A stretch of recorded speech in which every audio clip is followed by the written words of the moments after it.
হ্যাঁ ভাই শাইন মামা আসেন তাড়াতাড়ি আসেন চেয়ারম্যান সাহেব এখনই আসবে দেখি চেয়ারম্যান সাহেব কি বলে মিটিং এ আচ্ছা বসুন বসুন মাটিতে পাটি নেই তো এমনি বসি আপা আসছে বসুন বসুন বসুন বসুন ভাই কখন আসবে চেয়ারম্যান সাহেব এই যে আসবে আসসালামু আলাইকুম ওয়ালাইকুম আসসালাম। ভালো আছেন আপনি? আপনারা সবাই আসছেন? হ্যাঁ। হ্যাঁ, আমি ভালো আছি। আজকে যে এই মিটিংটা আয়োজন করছে জানেন কে করছে? এই মিটিংটার আয়োজন করছে গণ উন্নয়ন কেন্দ্রের একটি প্রজেক্ট প্রোপস নামের একটি প্রকল্প থেকে এই আয়োজন করা হয়েছে। আজকের আলোচ্য বিষয় এই প্রোপস প্রকল্পের প্রধান কাজ হচ্ছে যে জলবায়ু পরিবর্তনের কারণে আমাদের কি কি করণীয় সেই বিষয়ে মানুষকে সচেতন করা। আজকে জলবায়ু পরিবর্তনের কারণে আমাদের কি কি হয়েছে আমরা তো বুঝতে পারছি।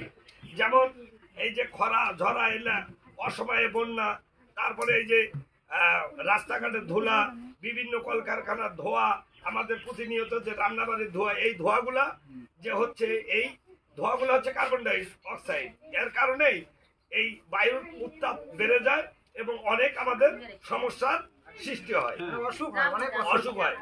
এর একমাত্র প্রতিকারের উপায় হচ্ছে বেশি বেশি গাছ লাগানো, বুঝছেন?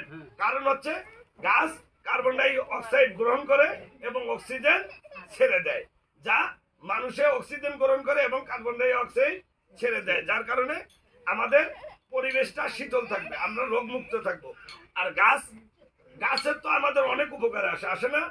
গাছ থেকে আমরা ফল পাই, আমাদের আসবাবপত্রের কাজে লাগে, আবার ওই ঔষধি গাছ আমাদের অনেক ঔষধ হিসেবে ব্যবহার হয়, বন্যার সময় নৌকার কাজে ব্যবহার করি, অনেক কাজ করি না? আবার যদি সাংসারিক কোনো সময় আমাদের টাকার প্রয়োজন হয় তাহলে দুইটা গাছ বিক্রি করেও কিন্তু আমরা চলতে পারি। তবে একটা বিষয়, একটা গাছ কর্তন করলে মানে কাটলে আমরা কমপক্ষে 4টা গাছ লাগাবো, বুঝছেন? আর এই যে সবুজ, তুমি একটু আলোচনা করো, ওই দুর্যোগ বিষয়ে একটা মিটিং আছে উপজেলায়, আমি চলে যাচ্ছি ওখানে। ঠিক আছে আর আমি তোমাকে মেসেজ দিলে সেই অনুযায়ী কাজ করিও। ঠিক আছে, ভালো থাকেন, সুস্থ থাকেন আপনারা। ঠিক আছে আসসালামু আলাইকুম। আচ্ছা যাই হোক চেয়ারম্যান সাহেব তো অনেক কিছুই বলে গেল, এই যে দুর্যোগের কথা বলে গেল, দেখি আমার কাছে একটা এসএমএস আসলো। কি এসএমএসটা? ও এসএমএস দিয়েছে আমাকে, উত্তরে ভারী বর্ষণ হয়েছে, আগামী 3 দিনের ভিতরে আমাদের এলাকায় বন্যা প্লাবিত হবে। এই এসএমএসটা দিছে যাতে করে আমরা আমাদের ক্ষয়ক্ষতি না হয়।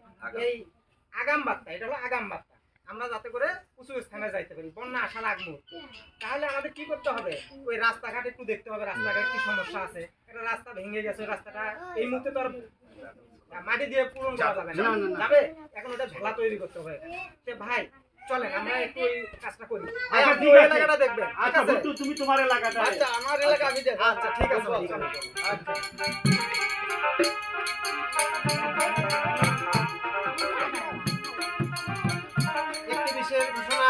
একটি বিশেষ ঘোষণা বাংলাদেশ আবহাওয়া অধিদপ্তর পানি উন্নয়ন বোর্ড থেকে জানিয়েছে, উত্তরে ভারী বর্ষণের কারণে তিস্তার পানি আমাদের গাইবান্ধা, সুন্দরগঞ্জ, সাগাটা বন্যায় প্লাবিত হবে। তাই সকলের অবগতির জন্য জানানো যাচ্ছে আপনারা অতি তাড়াতাড়ি আশ্রয়কেন্দ্রে আশ্রয় গ্রহণ করুন। আশ্রয় কেন্দ্র গ্রহণ করার পূর্বে আপনারা আপনাদের গরু, ছাগল, হাঁস, মুরগি, প্রয়োজনীয় কাগজপত্র, শুকনো খাবার, শুকনো খড়ি, আলগা চুলা, বিশেষ করে মনে রাখবেন প্রতিবন্ধী শিশু, বৃদ্ধ বাবা মা, এদেরকে অতি তাড়াতাড়ি আশ্রয় কেন্দ্রে আশ্রয় গ্রহণ করার জন্য বিশেষভাবে বলা যাচ্ছে। আদেশ ক্রমে চেয়ারম্যান ইউনিয়ন পরিষদ। একটি বিশেষ ঘোষণা।